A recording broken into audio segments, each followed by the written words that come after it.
terus satu lagi nih, Reza Indragiri, saya mau cerita. Dia bawa ada orang ngasih dia duit. Betul, itu saya. Oh gitu, ya udah deh, ntar gue yang atur. Gitu, malah duitnya diambil. Selesai lo. Pulang ke tangan kosong si goblok itu. Saya kasih, saya akuin. Udah lu berhenti bicara deh. Ngawur aja ngomong segala macam, udah berhenti bicara. Nanti gue perlihatkan ini semua deh. Namun, sekian tahun kemudian, masuk telepon lagi. Dengan kalimat yang kurang lebih sama. Karena penelpon juga orang yang sama. Pejabat yang sama. Dari lembaga negara yang sama. Narsum ngomong ngawur-ngawur nih semua sekarang. Itu kan udah selang berapa tahun? Dia menelpon kali itu tidak ada sangkut pautnya dengan kasus Jessica. Tapi kasus Verdi Sambo.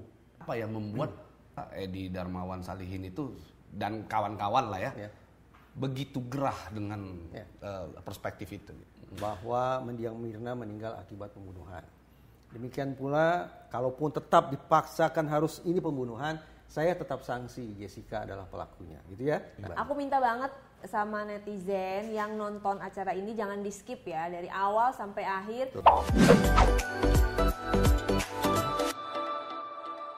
Hai Honey Bunny, ketemu lagi di Diare, dan Diare kali ini dipersembahkan oleh Harites Beauty.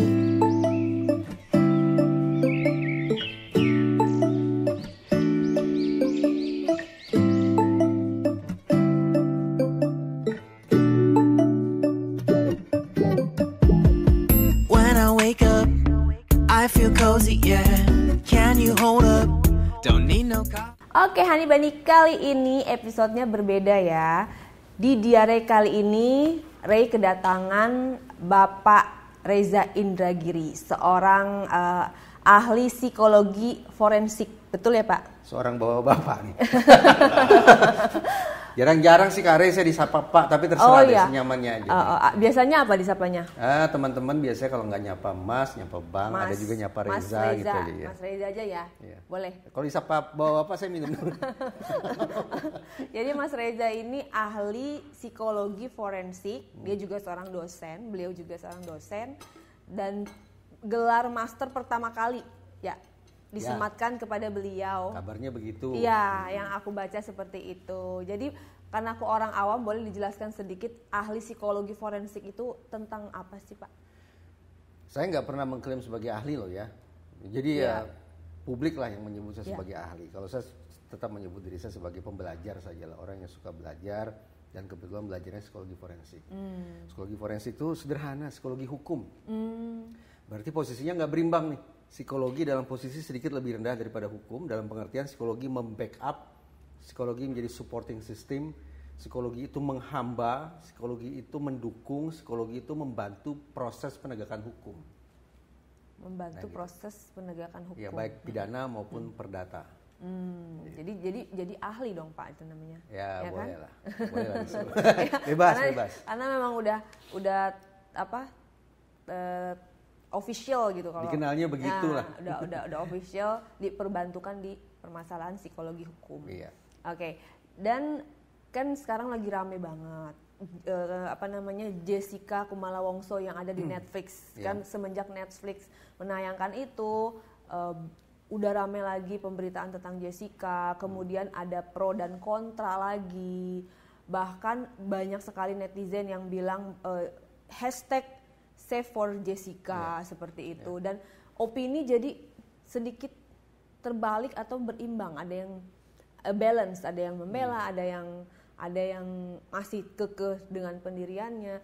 Ya, jadi sebenarnya aku awalnya tuh nggak mau ngebahas ini ya, karena kan biasa Diare itu lebih santai, tapi banyak permintaan dari netizen, ayo dong Kak hadirkan salah satunya, karena ini kita juga ini jadi obrolan berat nih ya. Iya, jadi obrolan serius. Wah, tapi sebenarnya jujurnya dulu tahun 2017 tuh aku pernah besuk ke Jessica.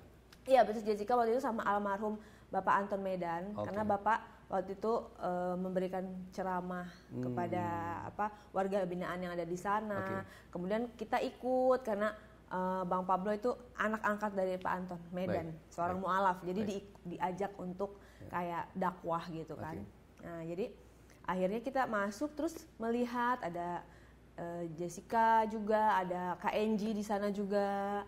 Dan aku sebagai orang awam melihat kayaknya nggak ada yang aneh gitu ya, maksudnya dia seorang yang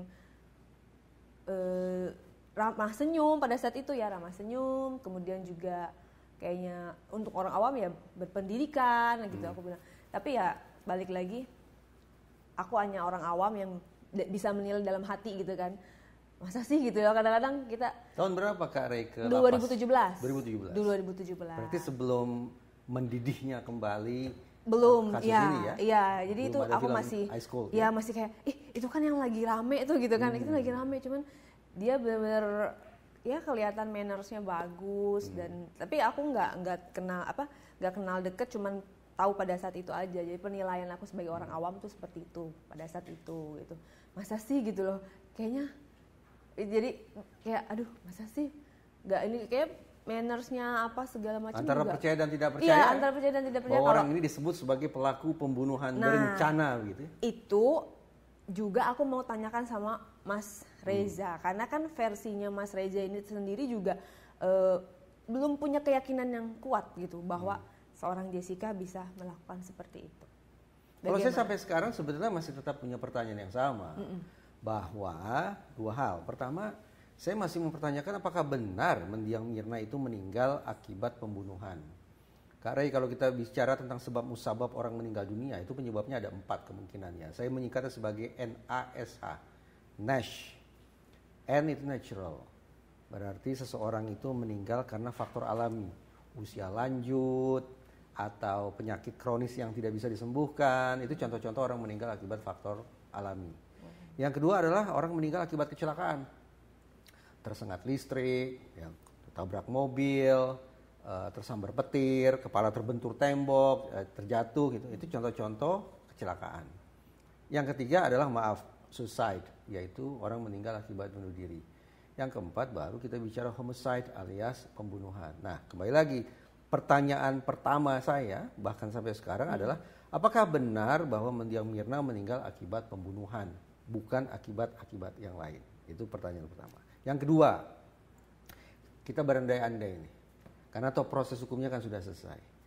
Kita berandai-andai bahwa seandainya Jessica tetap harus diposisikan sebagai pelaku pembunuhan berencana, pertanyaan saya adalah, apa iya dia yang melakukan pembunuhan berencana itu? Dua itu saja pertanyaan, mudah-mudahan kita bisa bahas lagi, tapi sederhana, dua hal itu yang sejak 7 tahun lalu sampai sekarang terus tersimpan di kepala saya. Namun saya harus tandaskan nih, sebagai warga negara memang tetap kita tidak punya pilihan kecuali menghormati putusan hakim, suka tidak suka atau setuju tidak setuju sebagai warga negara. Tapi sebagai manusia yang berpikir, sebagai orang yang sekolah, maka tidak bisa dipungkiri di lain sisi saya tetap sekali lagi bertanya-tanya tentang dua hal itu tadi. Gitu. Dan itu Bapak lakukan dari tahun 2016 ya Pak ya? Ya. Sejak kasus itu mencuat sampai sekarang posisi saya tidak berubah. Saya tetap di sini dengan dua pertanyaan ini. Apa yang membuat Bapak konsisten di antara poin istilahnya bagus, pertanyaan istiqomah bagus. ya dalam istiqomah, arti bertahan, bersikukuh di situ. bertahan berdiri di antara ombak besar, Baik. seperti karang di lautan. Sederhana, ini sekaligus koreksi lah ya untuk sebagian netizen, sebagian pihak yang menganggap seolah-olah ada persoalan pribadi antara saya dengan pihak lain. Saya katakan percaya deh, saya nggak ada persoalan sama siapapun. Politis juga nggak ada. Sama sekali nggak ada. Kenapa saya berada di posisi ini dengan dua pertanyaan ini? Yaitu semata-mata karena saya terpandu oleh ilmu pengetahuan yang coba saya pelajari. Jadi kan saya belajar nih Kak Rey, saya baca, saya melakukan penelitian, dan seterusnya. Itulah yang menggiring saya untuk pada sebuah titik tertentu, di kursi tertentu. Bahwa kemudian titik itu ternyata berseberangan dengan pihak lain, jangan diartikan bahwa saya punya persoalan dengan pihak lain. Tidak, saya tidak ada persoalan sama sekali. Bahkan sejujurnya saya tidak, tanda petik ya, saya tidak ambil pusing apakah vonisnya bersalah atau tidak bersalah, karena kepentingan saya bukan itu. Kalau bagi penasihat hukum, barangkali mereka punya kepentingan bahwa klien mereka, terdakwa ini alias Jessica, divonis tidak bersalah. Itu kepentingannya kan? Jaksa penuntut umum sebaliknya punya kepentingan untuk meyakinkan majelis hakim bahwa terdakwa ini, si Jessica ini bersalah. Saya tidak ada urusan dengan mereka. Saya tidak ambil pusing. Mau divonis bersalah atau tidak bersalah, bukan itu concern saya. Fokus saya sebatas berbagi perspektif keilmuan yang mudah-mudahan terukur dan bisa saya pertanggungjawabkan. Gitu. Tapi Bapak nggak takut? Takut apa? Ya semakin Oh vokal. takut, saya bisa cerita, saya sempat takut. Gimana? Misalnya begini, ini sebetulnya isu sampingan ya, yang menurut saya tidak terlalu penting karena di luar perkara itu sendiri. Ada dua hal yang bentuk penyikapan yang saya terima yang menurut saya tidak senonoh. Pertama adalah ketika seseorang secara tidak bertanggung jawab memasukkan uang ke dalam tas saya. Saya katakan secara tidak bertanggung jawab karena praktis dia melakukan itu tanpa seizin saya. Jadi tanpa seizin saya. Tujuannya apa? Nah, kalau saya bernalar begini Kak Ray. Saya ini kan orang yang tidak terlibat pada perkara ini kan ya. Berbeda dengan perkara-perkara lain saya melibatkan diri. Pada kasus ini saya tidak terlibat. Tapi mari kita bernalar. Orang ini mau kasih uang ke saya yang notabene tidak ada urusannya dengan kasus. Maka saya punya alasan untuk menduga kuat bahwa uang ini dimasukkan oleh orang itu secara tidak bertanggung jawab untuk apa? Mempengaruhi saya. Supaya tidak berbagi perspektif lagi di ruang publik. Pertanyaannya pada saat itu diberikan katanya ada yang mengatakan itu adalah katanya uang transport. Nah, begini Kak Rey. Sampai hari ini, sampai saat ngobrol nih. Tapi sorry, uang transport emang dia yang mengundang atau bagaimana? Nah ini, saya mau cerita ya. Sampai detik ini, saya tidak pernah sekalipun menyebut nama pihak tersebut. Oh iya benar ya. Pihak yang memberikan uang atau memasukkan uang ke dalam tas saya tidak pernah saya sebut. Jadi saya tidak pernah mengiyakan sekaligus menyangkal kalau ada orang siapapun itu sekonyong-konyong membuat testimoni A, B, C dan seterusnya. Saya tidak pernah mengiyakan apalagi menyangkal tidak pernah. Tapi ada ciri-ciri yang luar biasa dari pihak yang memasukkan uang itu. Jadi saya bertemu dengan pihak itu berulang kali. Ada dua hal yang pernah dia coba sampaikan ke saya sebagai bentuk perkenalan diri. Pertama dia sebut bahwa dia punya banyak teman di sekian banyak alat negara, di sekian banyak lembaga negara. Dan yang kedua, ini yang menggetarkan nih, karena tadi pertanyaan Kak Ray, apa tidak takut? Ini pada aspek ini saya sempat takut nih. Ketika dia memperkenalkan diri ke saya bahwa dia bekerja untuk sebuah lembaga intelijen. Takut saya saat itu. Ini berbahaya ini saya pikir. Tapi jangan salah. Ketakutan dan anggapan bahwa itu merupakan hal yang berbahaya bukan terhadap diri saya. Jadi orang ini membahayakan bukan terhadap diri saya. Maksudnya apa? Maksudnya adalah betapa berbahayanya kalau lembaga intelijen kita mempekerjakan orang yang ukuran mulutnya 4 kali lebih besar daripada ukuran otaknya. Itu saya bayangkan berbahaya di situ. Berbahaya sekali. Iya. Jadi insecure-nya di situ ya Pak? Iya, apakah ini prototipe James Bond-nya Indonesia? Sehingga saya sih James Bond-nya Indonesia tidak begitu-gitu. James Bond kan tidak begitu ya. Kita tahu lah dia smart, dia charming dan seterusnya. Tapi orang ini yang mengaku sebagai orang yang bekerja di lembaga intelijen itu memperkenalkan dirinya bahwa saya bekerja di lembaga intelijen. Kan berbahaya.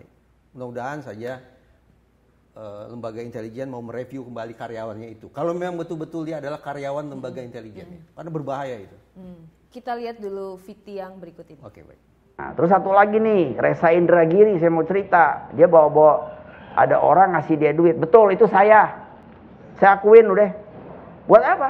Ini malam saya ngaku Pak Karni.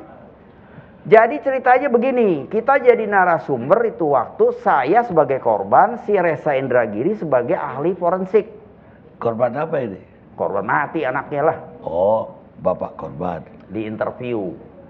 Setelah di interview kita duduk tuh di ruang duduk. Dikasih makanan kue gitu, minum. Terus saya tanya, bang naik apa bang? Naik taksi, naik apa tuh? Grab. Nggak tahu lah, naik kereta apa naik bus, saya nggak tahu. Online Dia lah. rumahnya di Bogor, belakang rumah teman saya. Terus kita baiklah. Saya sih nggak mau musuhan sama siapa juga. Dianya aja yang mabok. Nah, nggak tahu dibayar oto apa enggak itu. Dia ngomong begitu. dia kencing, terus saya selipin duit berapa juta perak lah begitu. Maksudnya supaya dia bisa pulang, punya uang. Kesian nih, dia jadi narasumber kan suka dikasih tuh duit tuh kecil-kecil. Kalau saya kan bagiin buat duafa, kenapa? Nah ceritanya seperti itu. Jadi saya itu yang kasih, bukan orang lain, enggak. Saya ngaku. Dia lari ke KPK, orang teman saya di situ. Dia telepon, lu kasih duit sama siapa itu? Ngapain dia ke KPK? Nggak tahu, dia mabok, dia ke KPK, katanya saya nyuap 3.000 perak, 3 juta perak nyuap. Kan di situ paling dikit 1 miliar. Dan harus merugikan negara. Emang dia siapa? He is nothing, he is nobody. Dia cuma komentator begitu. Saya akuin sekarang, nggak apa-apa, kenapa? Ya laporin aja. Dia ke polisi akhirnya, disuruh KPK ke polisi aja loh, ke polisi. Ya polisi tahu sendiri Palmerah. Kenapa lo? Dikasih ongkos kali. Dia telepon saya tuh polisi. Pak Edi, itu dia bilang katanya nyogok. Buat apa sih? Orang kayak gitu modelnya katanya. Ngomongnya aja ngaco, kayak orang pinter gitu. Kagak, gue kasih dia uang buat ongkos pulang ke Bogor, rumahnya Bogor jauh. Oh gitu, ya udah deh, ntar gue yang atur. Gitu, malah duitnya diambil, selesai lo. Pulang ke tangan kosong si goblok itu. Saya kasih, saya akuin. Apalagi tadi tuh. Tapi Ada komentar? Sekali lagi saya tidak akan mengiyakan dan juga tidak akan menyangkal kalau ada pihak tertentu siapapun itu yang mengaku-ngaku bahwa dialah orang yang memasukkan uang ke dalam tas saya. Jadi nggak ada sebut nama ya, nggak ada sebut nama. Dan Cuma itu tadi, dia tuh mengaku bekerja di lembaga intelijen.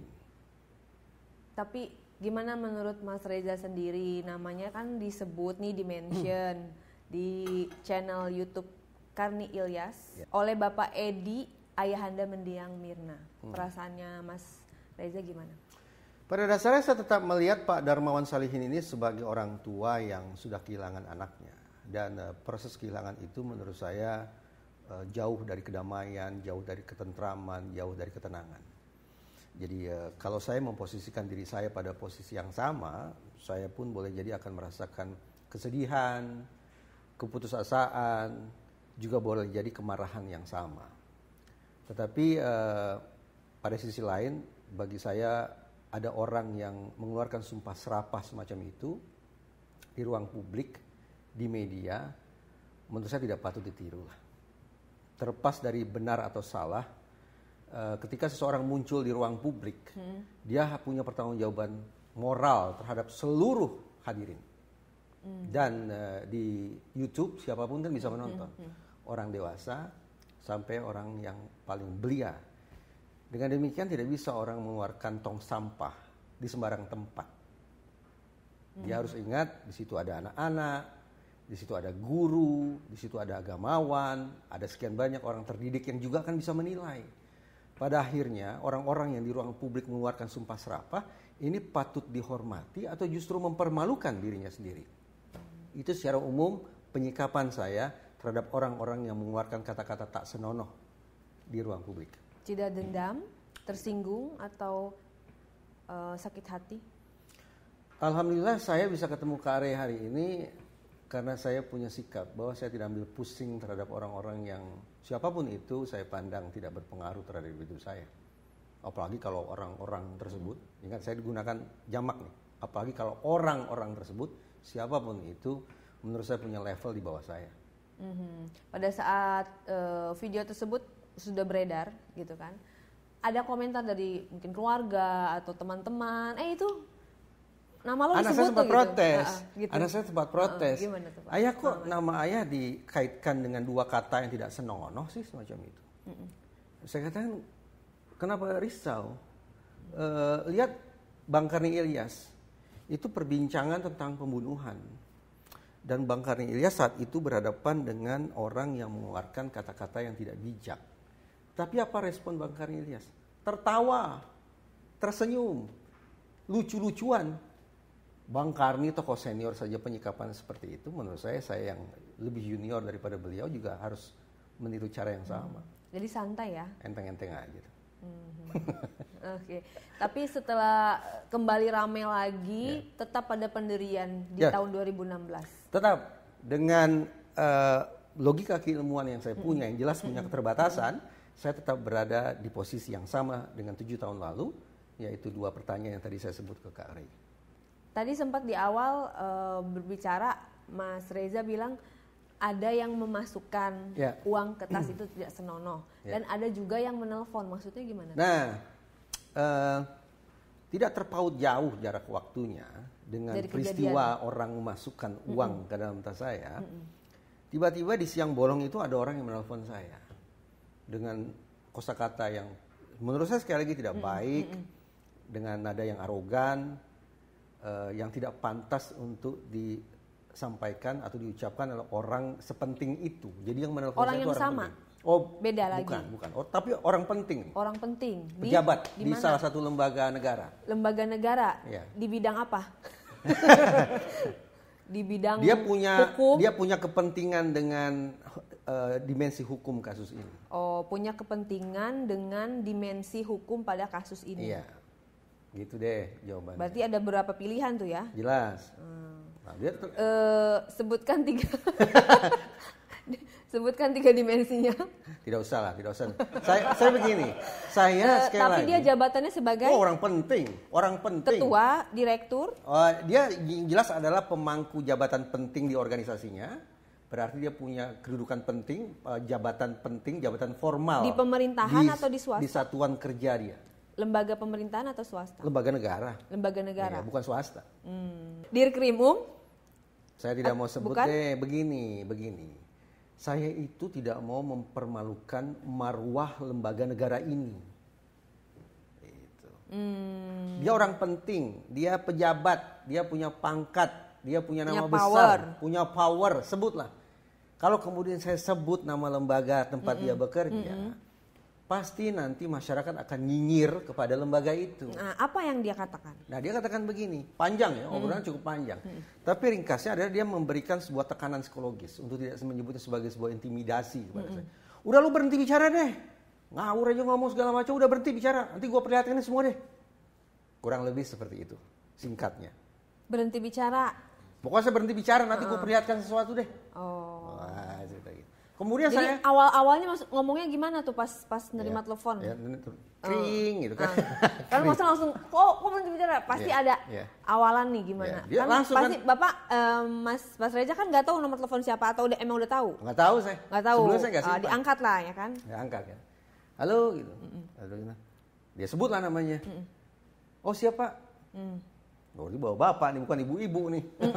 Terungkap deh gitu. Ya. Langsung dia nyerocos, rat gitu. Kenapa? Karena sesaat sebelum dia nelpon, memang selama sekitar 2 atau 3 jam saya diskusi di salah satu radio di kawasan Menteng. Itu diskusi panjang. Diskusi panjang. Jadi saya bayangkan orang ini boleh jadi menyimak obrolan itu dan merasa gerah juga. Nonton, gitu. Dengar dia gitu, ya. merasa gerah juga mungkin. Makanya seolah dia tidak bisa menahan diri, begitu siaran berakhir langsung nelpon.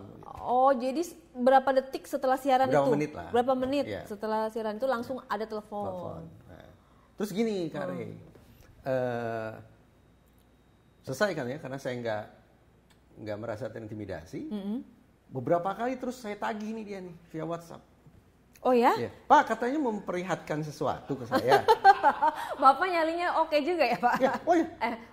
Mas Reza nyalinya Kan tadi saya oke. katakan saya nggak punya persoalan pribadi dengan dengan siapapun. Karena yang nanti terus katakanlah nggak ada kepentingan pribadi Enggak, ya dalam saya hal ini. bukan saudara, bukan keluarga. Bahkan sesungguhnya saya tidak kenal Jessica itu siapa. Terus karena dia menawarkan ingin WA? menunjukkan sesuatu ke saya, barangkali ini terkait dengan kerja dia nih, ya saya tagih dong. Pak, katanya mau memperlihatkan sesuatu ke saya. Dibalas? Tidak dibalas. 2 atau 3 kali lah saya kirim WhatsApp pada waktu yang berbeda-beda, meminta apa yang mau ditunjukkan orang itu kepada saya, tapi tidak kunjung direspon. Namun sekian tahun kemudian, dibalasnya apa tuh pada saat Bapak? Nggak dibalas sama sekali. Sekian tahun kemudian, saya baru mendarat nih di bandara. Saya lupa bandara mana ini. Tahun berapa itu, Pak? Ini saya mau cerita, mudah-mudahan Kak Rey tahu peristiwanya. Saya baru saja mendarat, jadi masih di airport tuh, belum ngambil barang, masuk telepon lagi. Dengan kalimat yang kurang lebih sama. Karena penelpon juga orang yang sama, pejabat yang sama, dari lembaga negara yang sama. Narsum ngomong ngawur-ngawur nih semua sekarang.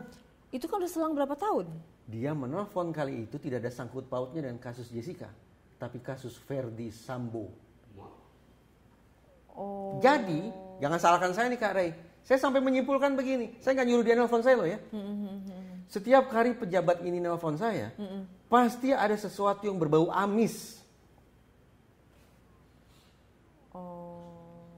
Dalam kasus Jessica dia nelpon saya.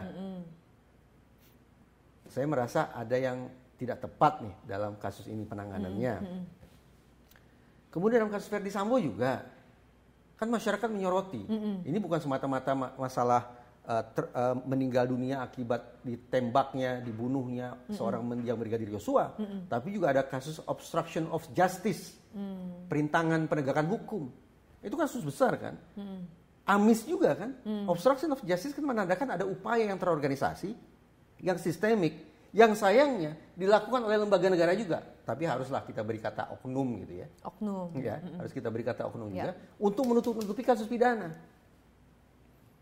Nah, amis kan berarti obstruction of justice itu kan sebuah operasi yang berbau amis. Maka tadi saya katakan, setiap kali pejabat ini menelpon saya, pasti ada yang amis. Jangan salahkan saya loh untuk menyimpulkan situ. Salah sendiri kenapa dia menelpon saya pada kasus-kasus yang berbau amis. Pada saat itu Bapak jawab, Mas jawab apa? Sama. Oke, ya saya simak. Oke, saya gitu aja. Tapi saya pastikan Kak Rey, walaupun pihak itu berulang kali meminta saya diam pada kasus-kasus yang berbeda, tapi silakan dicek deh di YouTube atau dimanapun itu. Saya tidak berhenti berbagi perspektif keilmuan. Bahkan dalam kasus Verdi Sambo, saya lebih maju lagi. Dalam kasus Verdi Sambo, saya hadir di persidangan sebagai ahli. Menunjukkan, ya saya bersyukur ya Alhamdulillah Kak Rey. Dicoba dikasih duit, tidak mempan. Dicoba intimidasi oleh pejabat sekalipun. Jadi mudah-mudahan anak saya nonton. Mudah-mudahan anak saya nonton. Ini keteladanan bagi mereka Kak Rey. Ini bukan kisah untuk membesar-besarkan kepala, menepuk-nepuk dada, tidak. Bagi saya pada sisi yang paling pribadi, ini pelajaran bagi anak-anak saya. Jangan pernah takut, nak. Ini saya serius nih. Saya kalau udah mulai nunjuk-nunjuk gini, lihat kan pertambahan kerut di dahi saya kan. Harus pakai ini nih, kayak untuk mengurangi kerut dahi nih. Skincare. Iya, skincare. Iya. Skincare untuk orang yang diintimidasi. Ada. Saya bercanda. Apa moto hidup Mas Reza? Waduh, itu biasanya terakhir kali saya bicara moto itu ketika kelas 6 SD itu ngisi. Maksudnya buku catatan. prinsip hidup. Prinsip. Kalau saya begini, agenda penting hidup saya lah gitu ya saat ini adalah saya mencoba memanfaatkan hari demi hari, waktu demi waktu, momen demi momen sebagai cara bagi saya untuk mengenal Tuhan. Jadi termasuk ini nih, ini saya tafsirkan ini sebagai sebuah panduan juga Tuhan yang lakukan kepada saya supaya mengenal Dia. Jadi lebih dari sekedar obrolan dengan Kak Rey. Maaf jangan salah tafsir. Ini saya menganggap obrolan yang penting, yang mudah-mudahan bermanfaat bagi kita semua. Tapi lebih dari seorang berhadapannya Reza dengan Kak Rey, saya membayangkan obrolannya sebagai saya ini sedang mencoba mengenal Tuhan saya secara lebih dekat. Begitu. Oke, tadi Mas Reza sudah menjelaskan, tapi kembali lagi tidak sebut namanya, tidak sebut namanya. Tapi kan balik lagi kita tuh mau membenahi dan mau mengedukasi. Poin bagus Kak Rey. Mau memperbaiki. Poin bagus. Kan katanya niat tulus, maksudnya memang itu terjadi sebenar-benarnya peristiwa itu kan. Berarti kalau memang mau memperbaiki, kan bingung kalau misalnya kita sebut ada oknum, akhirnya nanti malah mendebak jadi pusing. Kenapa nggak sebut nama aja? Akhirnya kalau memang itu kejadian kan bisa diperbaiki. Begini Kak Rey ya, saya coba respon agak panjang. Begini, film Ice Cold yang mendidihkan kembali kopi sianida itu dirilis atau dipublish sekitar tanggal 28 September tahun 2023. Tapi sepanjang yang saya bisa simak di media, sampai hari kita ngobrol ini, belum satu pun lembaga negara, institusi negara yang bicara tentang film itu. Atau tentang kasus dalam film itu. Apa yang ingin saya katakan?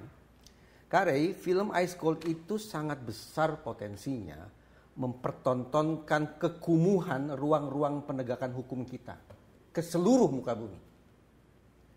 Dari ujung utara sampai ujung selatan, dari pojok timur sampai pojok barat, mereka berkesempatan melihat sebuah narasi, sebuah tayangan visual tentang wajah bopeng penegakan hukum. Semestinya menurut saya, institusi negara yang berkaitan dengan penegakan hukum, panas telinganya, sakit matanya melihat film itu. Sehingga memutuskan untuk bicara, mengoreksikah, menyanggahkah, atau seterusnya. Untuk memastikan bahwa tidak akan lagi terpotret dunia penegakan hukum kita yang compang-camping sebagaimana yang akhirnya tergambar dalam film itu. Itu satu. Yang sayangnya tidak ada tuh. Satu pun alat negara, pejabat negara, institusi negara yang berkomentar tentang film itu, yang mengoreksi film itu. Dengan demikian, jangan salahkan publik kalau kemudian publik menyimpulkan satu dari dua kemungkinan. Satu, memang negara abai terhadap penegakan hukum yang profesional, yang berintegritas. Sehingga film yang rawan itu pun tidak disanggah, tidak dikoreksi. Atau yang kedua, diamnya, sunyi senyapnya institusi negara menandakan boleh jadi mereka membenarkan isi film itu. Walaupun tidak terucap, tapi diamnya institusi negara seolah bisa ditafsirkan masyarakat membenarkan compang-campingnya penegakan hukum dalam kasus itu.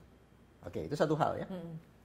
Tapi kemudian saya buru-buru mengatakan ke diri sendiri, oke, sepertinya terlalu berat bagi alat-alat negara, bagi sistem peradilan pidana kita untuk bereaksi secara lebih proporsional tentang narasi yang terbangun dalam film itu. Namun saya punya ekspektasi kedua.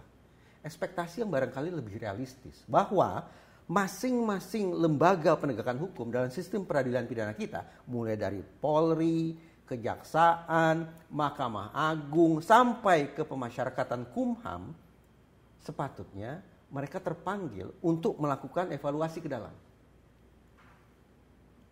Kenapa ini? Kok terjadi situasi seperti ini? Polri lakukan evaluasi ke dalam. Kejaksaan begitu pula. Dan seterusnya. Kerja-kerja internal dalam ruang tertutup semacam ini sangat mungkin tidak akan mengubah nasib Jessica. Tapi mudah-mudahan akan bisa mencegah terjadinya miscarriage of justice pada waktu-waktu ke depan. Penegakan hukum yang compang-camping, ruang-ruang penegakan hukum yang kumuh itu akan bisa dicegah seandainya masing-masing lembaga penegakan hukum melakukan evaluasi secara internal. Dalam konteks itu, kalau ini terlaksana, saya tidak perlu sebut nama Kak Ray. Siapa gerangan pejabat yang menelpon saya, mengintimidasi saya pada kasus Jessica dan pada kasus Verdi Sambo, tidak usah saya sebut namanya, tapi mereka bisa mengendus lah kira-kira siapa. Yang gaya komunikasinya arogan seperti itu, yang barangkali juga punya kepentingan pada kasus itu. Silakan mereka evaluasi internal. Begitu. Tapi aku lihat beberapa ada yang berbicara di podcast-podcast. Ya, ada dari pihak kejaksaan. Ya. Jaksa penuntut umum ya? Ya, jaksa penuntut umum. Ya, jaksa penuntut umum. Kemudian juga ada dari Wamenkumham yang hadir di salah satu podcast bukan sebagai Wamenkumham. Dia hadir sebagai ahli yang dihadirkan pada saat persidangan Jessica. Ya, gitu. Jadi dia hadir berbicara pada terkait dengan menjadi ahli. Betul. Dari pihak dari pihak jaksa penuntut umum. Dari pihak jaksa penuntut umum. Berarti kan ada beberapa yang sudah begini, berbicara. Itu gimana, Mas? Benar. Ada perwakilan jaksa penuntut umum, ada ahli dari jaksa penuntut umum yang sudah bicara. Tapi sesaat lalu saya tidak bicara tentang bagaimana membalik kasus ini, mengubah nasib Jessica, tidak. Karena ini kasus sudah inkrah. Putusan sudah inkrah, sudah praktis semua pintu sudah tertutup.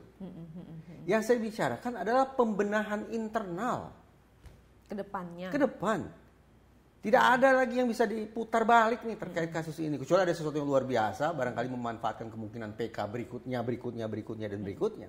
Tapi saya pikir itu jauh. Yang paling dekat dan barangkali yang paling mendesak adalah menurut saya para pimpinan di lembaga-lembaga penegakan hukum itu menjadi tidak nyaman duduk di kursi mereka ketika menonton film ini. Kenapa? Karena sekali lagi film ini sangat potensial mempertontonkan dalam bahasa saya compang-campingnya seragam penegak hukum kita, kumuhnya ruang penegakan hukum kita. Mungkin ada kali pembenahan, cuman tidak diekspos kepada kita, ya kan? Mungkin mereka pada saat itu rapat juga. Ini kenapa bisa ramai lagi seperti ini dan akhirnya mereka bebenah, kan nggak harus dipertontonkan kepada publik. Memang tidak harus dipertontonkan. Nanti kalau dipertontonkan apalah kepercayaan masyarakat akan menurun. Memang bisa jadi akan ada pertaruhan yang mahal ya. Tetapi kalau saya ingin menafsirkan sebaliknya, kesediaan otoritas atau lembaga penegakan hukum kita untuk berbenah itu merupakan harga mati yang harus dilakukan. Sesungguhnya ini bukan keluar dari mulut saya saja. Ya. Profesor Mahfud MD ketika dilantik sebagai cawapres, bukan dilantik sebagai wapres nih, dilantik sebagai cawapres, betul ya? Sebagai cawapres ya. Bahkan Profesor Mahfud MD yang notabene seorang Menko Polhukam pun mengakui bahwa dimensi yang katakanlah bobrok nih dalam masa sekarang adalah dimensi penegakan hukum. Menarik bahwa kalimat itu diutarakan oleh orang yang bertanggung jawab selaku Menko Polhukam gitu. Jadi saya punya dasar dong pembenaran untuk juga risau dengan kondisi penegakan hukum kita. Nah, tapi tidak cukup hanya risau, tidak cukup hanya sebuah testimoni bahwa ini ada situasi karut-marut sedemikian rupa dan seterusnya, tidak cukup. Tapi betul-betul harus disertai dengan sebuah langkah pembenahan internal. Pertanyaan saya, bagaimana publik bisa tahu pembenahan itu dilakukan atau tidak? Tadi Kak Arya mengatakan tidak mungkin juga mereka ekspos ke masyarakat. Loh, mereka punya divisi humas kok. Masing-masing ya artinya humas. Kan kalau mereka mengeluarkan statement mereka seperti itu, berarti mereka mengakui dan itu adalah kekurangan bagi mereka. Ketimbang menutup-nutupi bahwa seolah-olah tidak terjadi apa-apa, lebih baik lembaga-lembaga negara berkomunikasi secara lebih baik ke publik, menunjukkan ada persoalan serius yang tengah kita hadapi. Ini bukan lagi semata-mata sinyalemen, ini bukan lagi semata-mata kasak kusuk di masyarakat, obrolan warganet, pergunjingan di podcast, bukan. Ini bahkan sudah dinyatakan langsung oleh Menko Polhukam dalam kapasitasnya selaku cawapres. Tapi kedepannya Mas Reza yakin akan ada pembenahan dan akan menjadi lebih baik? Ya, kalau pertanyaan seperti itu saya tidak punya pilihan kecuali tetap berharap bahwa pembenahan itu akan terus dilakukan. Tapi kita sering diskusi, kalau menurut suami saya sepertinya di kasus ini tidak ada pembenahan. Nggak, panggil aja suaminya mana? Oh iya, ada di situ. Panggil aja suaminya mana? Ya langsung aja bener. Jangan juga. berlindung di balik suami. Bener. Nah, akhirnya ada Bang Pablo. Ya. Tadi kamu udah gemes banget mau mengatakan sesuatu. Iya. Nah, mumpung ada Mas Reza. Ya, jadi kan tadi kalau kita bicara pembenahan gitu ya, dari Bang Reza, bahwasannya kalau mereka mau pembenahan ya pembenahan ke dalam kan begitu. Dan mereka kalaupun mau mempublis kan karena mereka punya humas. Ya, pintar-pintar mereka lah. Pintar-pintar mereka ya. Berkomunikasi ke publik itu harus. Gitu. Nah, cuma begini, Bang. Kalau saya lihat dari kasus Ice Cold sekarang ini, kasus Jessica Mirna dari Netflix ini ya, justru menurut saya mereka sebaliknya bukan ingin membenah, tapi mereka sudah menganggap bahwa kerja mereka sudah benar untuk perkara tersebut. Nah, hal itu bisa saya lihat Krisnamurti selaku Dirkrim pada saat itu, dia coba untuk menjelaskan pada saat itu melalui akun Instagramnya. Isi penjelasannya ya seperti jawaban-jawabannya siapa? Edi lah gitu ya. Dia jelaskan bahwa dia sudah melakukan scientific investigation dengan benar dan sebagainya. Cuman ada yang menarik. Yaitu? After itu di-upload, ya berkisar 15 menit, di take down sama dia. Oleh siapa? Oleh Krisnamurti. Jadi yang mempublish, dia publish, habis itu dia tarik take down. Nah, pertanyaan saya begini ke Bang Reza.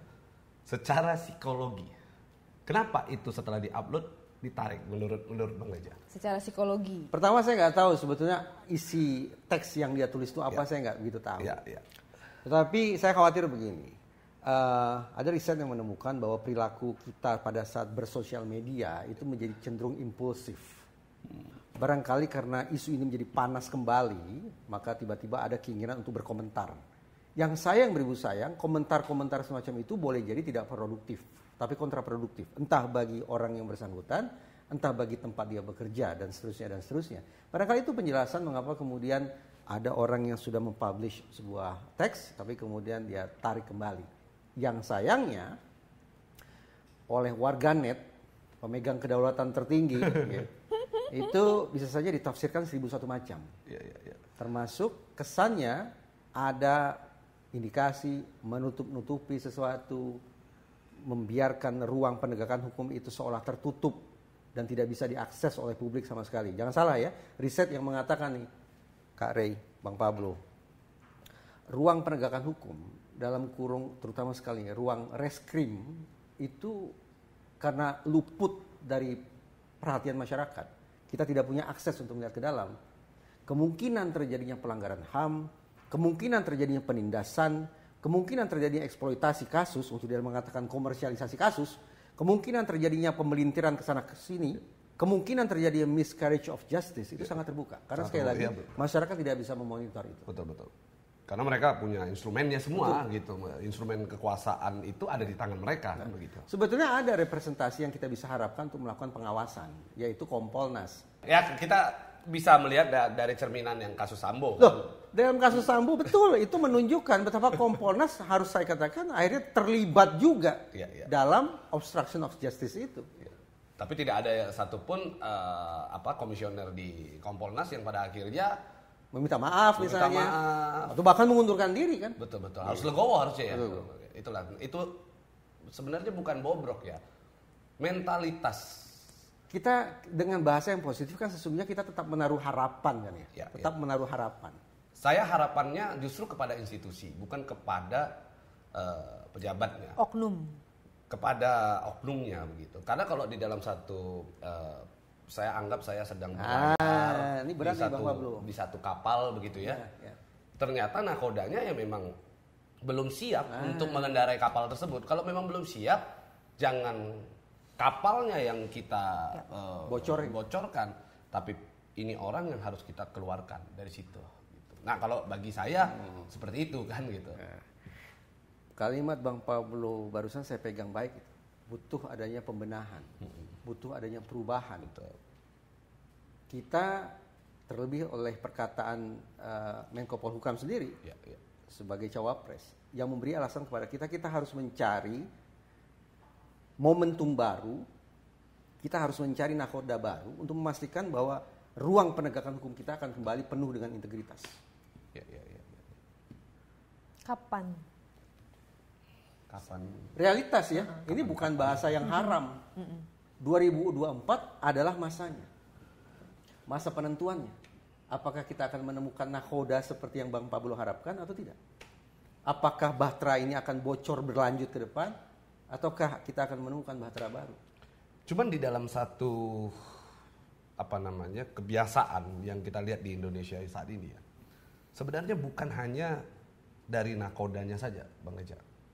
Tetapi ya dari awak kabinnya juga gitu ya, dari awak kapalnya juga ya, awak kapal ya namanya ya, para seluruh instrumennya lah begitu yang ada di dalam kan.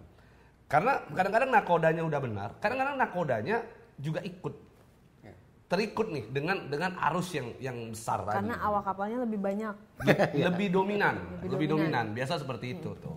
Saya pernah nonton film Jackie Chan, Police Story itu, diceritakan Jackie Chan itu adalah seorang polisi yang punya integritas lah dan sebagainya lah. Nah, dia datang ke satu dia baru ditempatkan di satu pekerjaan yang baru.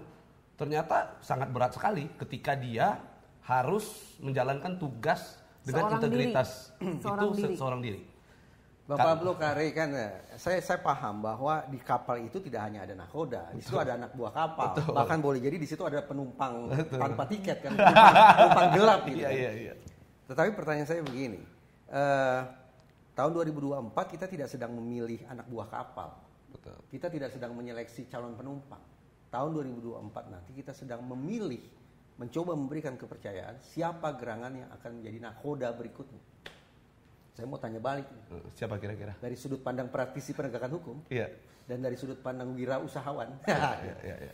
Ada 3 kan kandidat ya? Betul. Semua punya peluang yang sama Betul, kan? betul. Ada yang sudah mendeklarasikan diri per hari ini, ada Anies Baswedan, ada Ganjar Pranowo. Betul. Berikutnya tampaknya akan ada Ganjar. Prabowo Subianto. Siapa nih nakoda yang akan patut diberikan kepercayaan atau harapan? Kalau Bang Reja siapa kira-kira?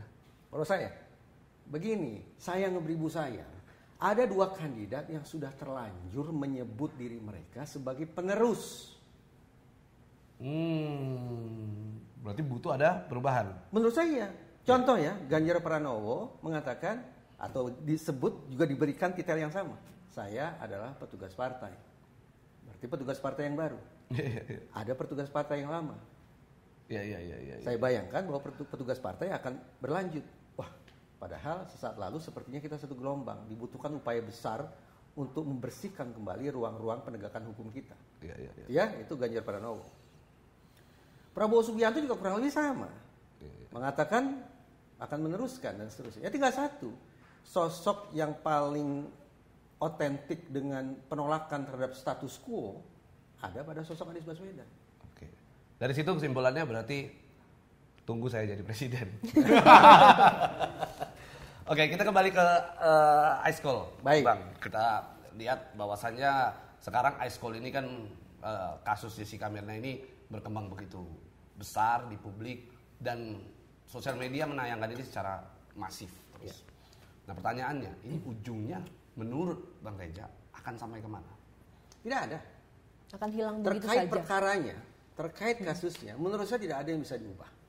Tetapi saya ingin menyemangati Opini. Jessica. Karena kan Jessica terus bersikap bahwa dia tidak melakukan apapun. Iya. Didorong untuk mengajukan gerasi pun dia tidak mau. Karena gerasi kan mensyaratkan terpidana harus mengakui perbuatan. Dia tidak, jangankan mengakui, berbuat pun tidak. Lantas apa yang mau diakui itu versi dia ya. Dan dia terus berjuang untuk itu, didampingi oleh Pak Otto Hasibuan. Saya ingin menyemangatinya begini. Di Amerika Serikat ada seorang laki-laki yang bernama Downing. Dia dihukum bersalah karena dianggap sudah membunuh seorang perempuan. Tapi dia tidak bisa terima dengan vonis itu.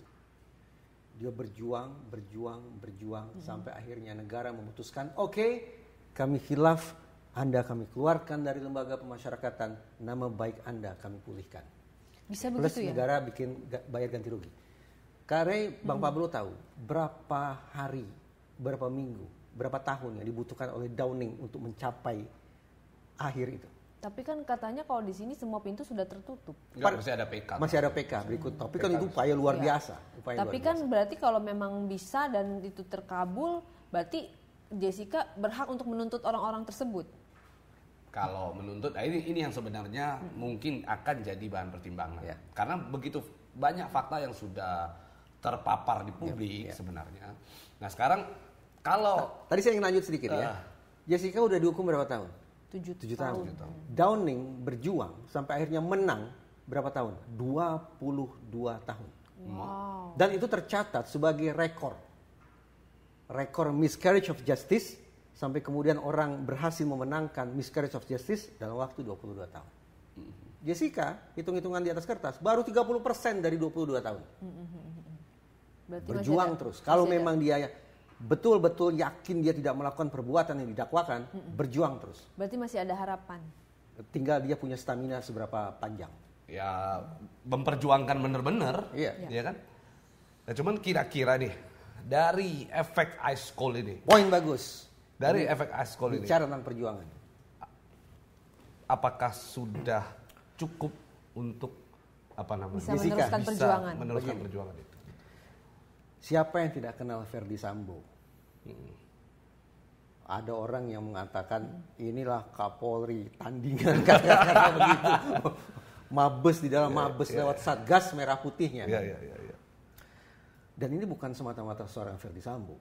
Dengan power yang dia punya, dia berhasil memobilisasi sekian banyak institusi negara untuk kemudian melakukan obstruction of justice terhadap perbuatan pidananya.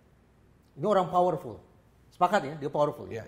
Tapi semua menjadi ambrol berkat apa? Tekanan netizen.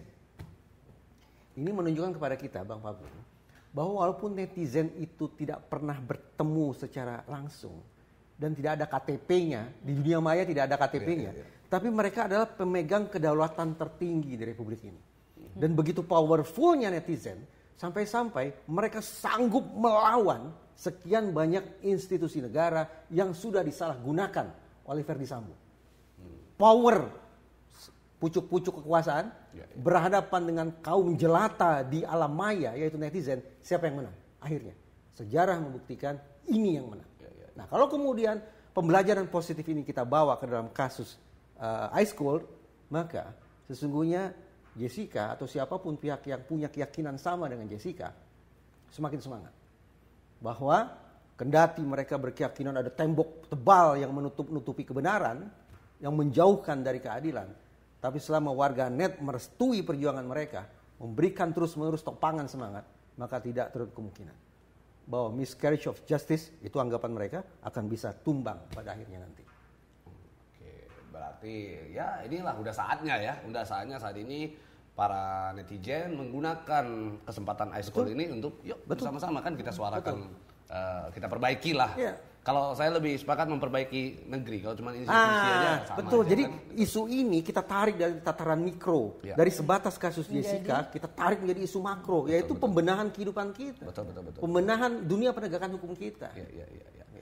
Nah, kan sekarang netizen sebenarnya selama ini Bang Reza ini kan muncul ke publik, banyak yang selalu dikorek-korek ceritanya itu hanya bagaimana sih komunikasinya kemarin tuh dengan siapa Edi Darmawan kali gitu ya. Lalu ada yang cerita dikasih duit lah, ditelepon lah, apalah segala macam. Sebenarnya pada saat itu Bang Reza sebagai ahli forensik ya, ahli psikolog forensiknya dalam kasus Jessica ini. Jadi sebetulnya awalnya seperti pada kasus-kasus lainnya, teman-teman media atau kelompok-kelompok diskusi mengajak saya membahas tentang kasus ini, termasuk proses penegakan hukum yang berlangsung. Sampai kemudian akhirnya saya terhubung dengan Pak Otto Hasibuan, selaku penasihat hukum Jessica. Pak Otto memang meminta saya untuk hadir ke ruang sidang, hadir sebagai ahli. Tapi saya katakan dengan segala hormat, persis pada hari persidangan yang sama, saya sudah punya appointment di tempat lain. Dan tidak mungkin itu saya turunkan prioritasnya. Itu satu hal. Dengan Pak Darmawan Salihin sendiri harus saya katakan memang berulang kali media mempertemukan kami. Media mempertemukan kami. Dan dalam pertemuan-pertemuan itu memang kita berseberangan. Saya dengan perspektif keilmuan saya ada di sini, sementara Pak Darmawan ada di pihak sana. Saya sekali lagi sebagai manusia, sebagai orang yang punya 5 orang anak, sama kita. Punya 5 orang anak. Saya bisa merasakan kesedihan itu. Saya bisa merasakan perasaan kehilangan itu. Kehilangan darah daging yang dicintai. Tetapi saya juga harus berdisiplin dengan logika keilmuan yang saya punya. Dengan segala keterbatasan yang ada, katakanlah begini Bang Pablo, Kak Rey, izinkan saya untuk tetap berada di sini. Saya bersimpati terhadap kesedihan ini, tapi saya tetap berada di sini konsekuen dengan logika keilmuan yang saya punya. Nah pada saat itu perspektif Bang Reza sebenarnya apa yang membuat Edi Darmawan Salihin itu dan kawan-kawan lah ya begitu gerah dengan perspektif itu? Memang saya mengutarakan sekian banyak argumentasi yang menyebabkan saya sekali lagi sampai hari ini tetap sanksi bahwa mendiang Mirna meninggal akibat pembunuhan. Demikian pula kalaupun tetap dipaksakan harus ini pembunuhan, saya tetap sanksi Jessica adalah pelakunya, gitu ya. Nah, sekarang argumentasi apa yang saya kemukakan? Ada 2 poin. Dua poin. Salah satunya begini, agak banyak tapi salah satunya begini. Saya mempertanyakan logika penggunaan racun dalam kasus ini. Apa yang saya maksud? Begini. Ada 2. Pertama, kenapa ya orang menggunakan racun? Kok tidak menggunakan golok? Kok tidak menggunakan celurit misalnya? Karena racunlah instrumen kejahatan yang memungkinkan si pelaku untuk membangun alibi. dia masukkan racun, dia pergi. Iya. Sehingga ketika diminum misalnya oleh Bang Pablo, lalu sekarat, saya bisa mengatakan, mana saya tahu, saya di tempat lain. Iya. Tapi kamu kan bukan racun, cek dulu dong. Mana saksinya melihat saya memasukkan racun? Cek dulu dong rekaman CCTV-nya, mana gerakan tangan saya yang tak terbantahkan menunjukkan saya memasukkan racun. Itu kan berarti racun memungkinkan orang untuk bikin alibi dengan cara menjauhi TKP. Sekarang dalam kasus ini, ada orang yang menggunakan racun, lalu alih-alih dia menjauhi TKP, dia tongkrongi peristiwa itu. Dia tongkrongi korbannya, katakanlah demikian, mengalami situasi fatal. Itu tidak masuk di kepala saya bahwa ada orang yang disebut-sebut melakukan pembunuhan berencana dengan menggunakan racun, tapi perencanaan itu menjadi tidak terukur lagi ketika yang bersangkutan justru menongkrongi situasi maut tersebut. Itu satu hal. Yang kedua, sepemahaman saya ada 2 racun yang tergolong eksklusif. Eksklusif karena tidak mudah untuk diakses dan efeknya bisa sangat-sangat berbahaya bagi orang yang katakanlah meminumnya. Satu, arsenik. Ini seperti yang ada pada kasus meninggalnya almarhum Munir. Ya. Yang kedua, sianida. Kita tidak bicara sianida biasa nih, sianida yang dipakai oleh nelayan misalnya tidak, tapi kita bicara sianida yang khusus. Karena pertanyaan saya, dengan segala hormat, mendiang Mirna menurut saya kan sama dengan saya. Orang biasa, bukan pejabat, bukan orang yang menyimpan rahasia penting atau dan seterusnya. Kenapa ya kemudian terhadap orang biasa sampai menggunakan instrumen yang eksklusif bernama sianida? Kan bisa saja memakai instrumen yang lain. Nah, 2 hal ini antara lain Bang Pablo, ada sekian banyak, 2 hal ini yang ya apa boleh buat menjadi dasar bagi saya untuk tetap sanksi. Oke, saya coba untuk menggunakan kacamata pihak sebelah, kubu sebelah untuk kita berdiskusi nih. Iya. Saya coba ya menggunakan di kacamata lagi, mereka ya. Iya. Bisa aja nih Jessica itu sama kayak film-film Tiongkok kan ada itu ya, film-film Tiongkok. Habis kasih makan minum racun terus dia nontonin, hahaha kau telah kubunuh. Kan ada yang seperti itu tuh kan. Nah, itu gimana? Ingin melihat berarti itu psikologinya udah ngawur. Enggak kan, kadang-kadang film Tiongkok tuh kan ada yang begitu kan. Itu kan berarti kita harus samakan persepsi, itu merupakan situasi yang luar biasa yang tidak lazim dilakukan oleh orang yang menggunakan racun ya. Karena mungkin hanya berlangsung 1 berarti harus dites psikologi. Boleh jadi demikian. Nah, menurut saya tidak tertakar apakah situasi yang dialami oleh mendiang Mirna ini bisa dikategorikan sebagai situasi yang luar biasa, dan Jessica juga memang orang yang luar biasa sampai kemudian tanda petik melawan kodratnya penggunaan racun. Dengan demikian, dari sesi 1 ke sesi persidangan lainnya, yang saya coba simak adalah sebatas petunjuk-petunjuk saja, circumstantial evidence saja. Bahkan dengan sekian banyak petunjuk yang menurut saya aneh gitu ya. Tanpa maksud saya mengecilkan pandangan dari para ahli yang dihadirkan di persidangan. Contohnya, orang meletakkan tas di atas meja pun dianggap sebagai hal yang mencurigakan. Saya katakan begini, ayo kita uji ya. Kalau misalnya ada ahli yang mengatakan meletakkan tas di atas meja adalah perbuatan tidak wajar, cara mengujinya sederhana. Ini harus diajukan ke ahli. Pertama, apakah ahli pernah membandingkan perilaku Jessica pada hari itu dengan perilaku Jessica pada hari-hari lain ketika dia juga mengunjungi kafe? Jadi kita bisa tahu apakah perilaku Jessica hari itu bisa dikatakan janggal atau tidak, lazim atau tidak. Membandingkan perilaku Jessica pada satu waktu dengan perilaku Jessica di waktu-waktu lain. Itu satu. Yang kedua, ini sesungguhnya saya sedang bicara metode untuk menakar kejanggalan atau kelaziman itu. Yang kedua, bandingkan perilaku Jessica dengan perilaku konsumen kafe lainnya. Kira-kira konsumen lain kalau ke kafe meletakkan tas di atas meja tidak? Wajar itu. Nah, sayang beribu sayang.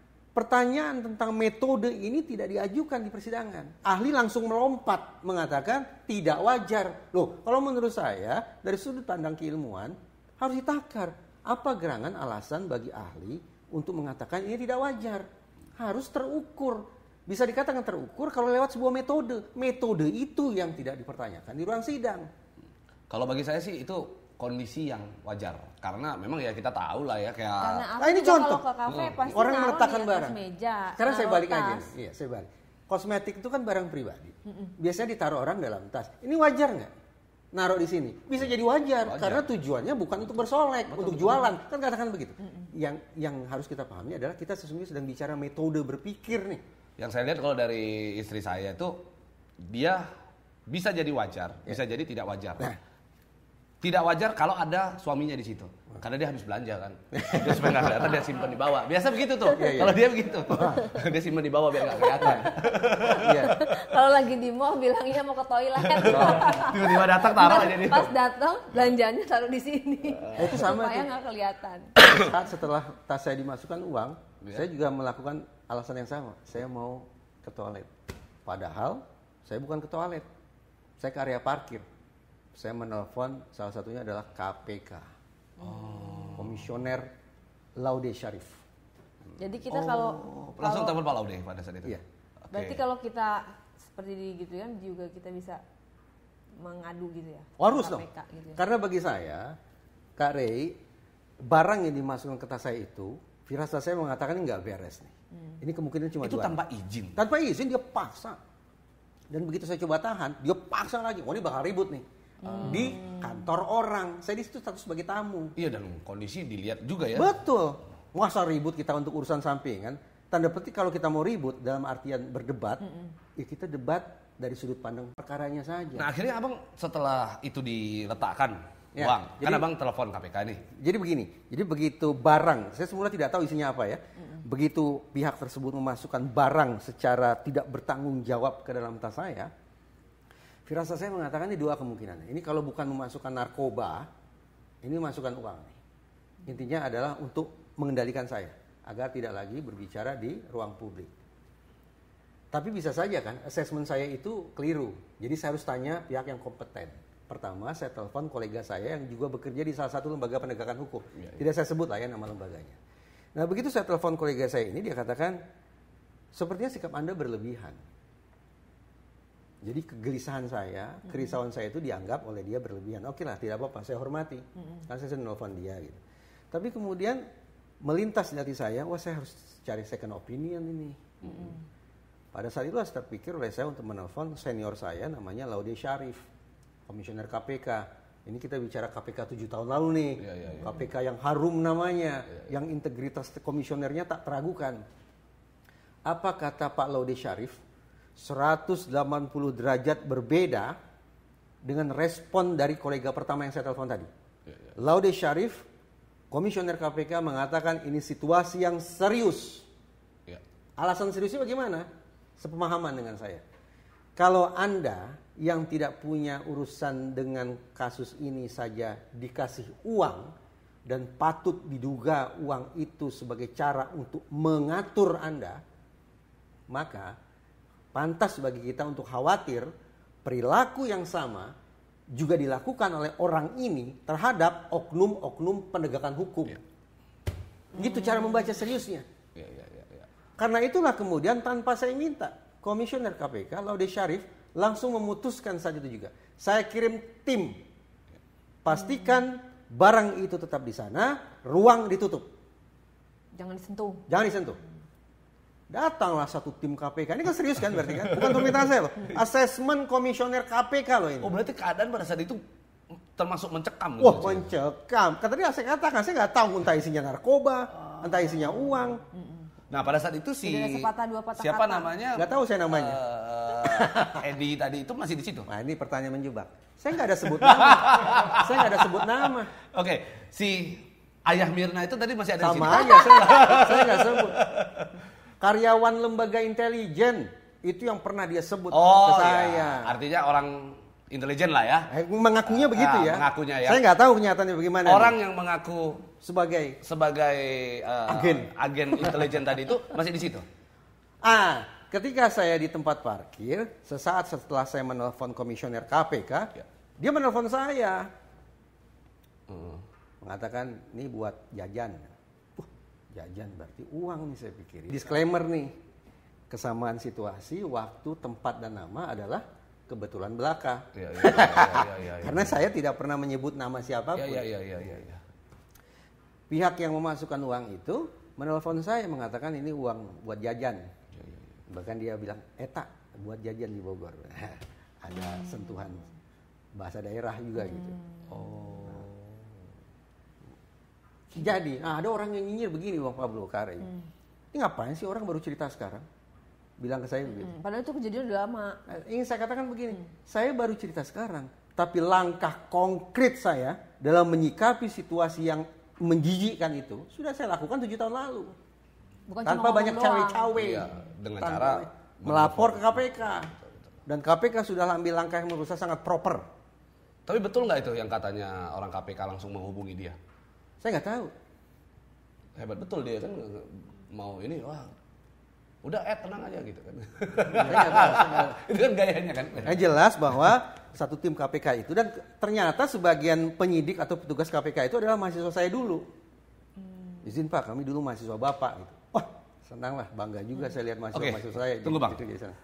Kan tadi dia menurut versinya Abang menghubungi KPK. Sebelumnya kan Ada kolega dari lembaga lain dulu ini. ya. Lalu ujung-ujungnya ke KPK.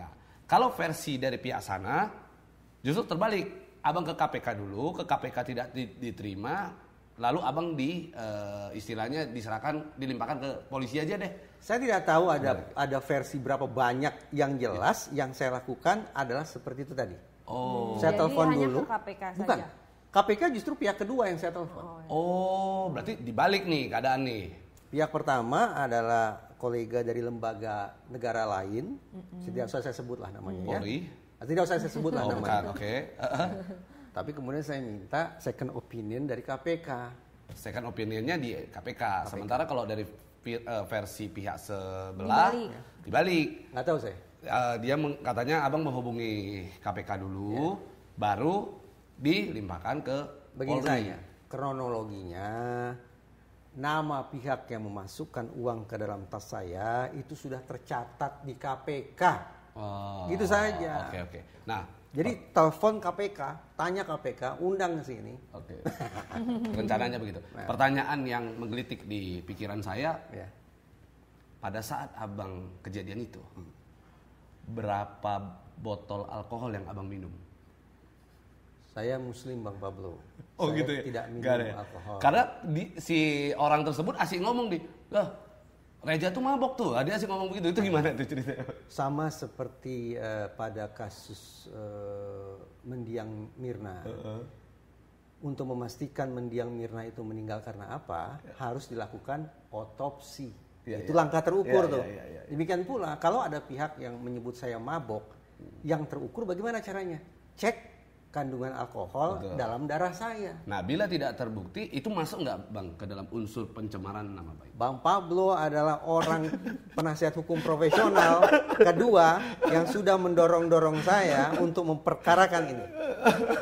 Gitu ya? Jadi ada niatan. Sudah terpikir oleh saya bahwa Kapan itu Bang rencananya? saya belum berpikir secara konkret kapan ya, karena tetap saya harus menimbang-nimbang kondisi batin anak-anak saya. Kan. Iya. Sampai detik ini saya masih mencari-cari alasan bagi saya untuk tanda petik meminta pertanggungjawaban pihak manapun yang menuduh saya mabok lah dan segala macam. Masih. Pokoknya kalau saya sudah solid mikiran, saya kontak Bang Pablo. Gitu ya? Iya. Saya siap. Kalau menurut Bang Pablo sebaiknya saya apakan? Kalau saya Ya. niatnya ini ya, kalau memang Abang mau seperti itu, sih gitu ya. Langkah pertama udah pasti berikan saya kuasa. Habis itu ya udah kita somasi dulu, kita lihat ada nggak responnya kira-kira di publik. Saya justru pengennya respon di publik aja dulu. Itu dulu. Karena kan dia bicarakan itu di publik. Iya. Kalau seandainya itu tidak tersampaikan di publik, baru kita pikirkan langkah hukumnya. Itu kalau Terima kasih rekomendasinya Bang Pablo. kapan Bang kira-kira? Setelah podcast ini berakhir. Ya oke, seru udah. Gimana Hani Baniku? Kira-kira komentarnya menurut kalian? Jadi di video kali ini aku minta setiap Hani Bani. Jadi kita netizen itu bilangnya di diary itu Hani Bani. Aku minta banget sama netizen yang nonton acara ini jangan di skip ya dari awal sampai akhir. Terus aku pengen baca komentarnya pribadi dari netizen, pendapat dari netizen sendiri seperti apa. dari podcast kita kali ini. Pokoknya sukses terus buat Mas Reza. Terima kasih banyak Terima udah kasih, datang Kare, ke Bang podcast. Pablo, terima kasih. Udah sharing, udah discuss. Semoga apa yang kita bicarakan itu menjadi manfaat untuk Hani Bani sekalian ya. Pokoknya sukses terus dan semoga diare ini lebih berkualitas lagi dengan mendatangkan orang-orang hebat seperti Mas Reza. Sukses semuanya, Hani Baniku, bye-bye. Ketemu lagi di diare selanjutnya. Dan diare kali ini dipersembahkan oleh Heritage Beauty. Bye.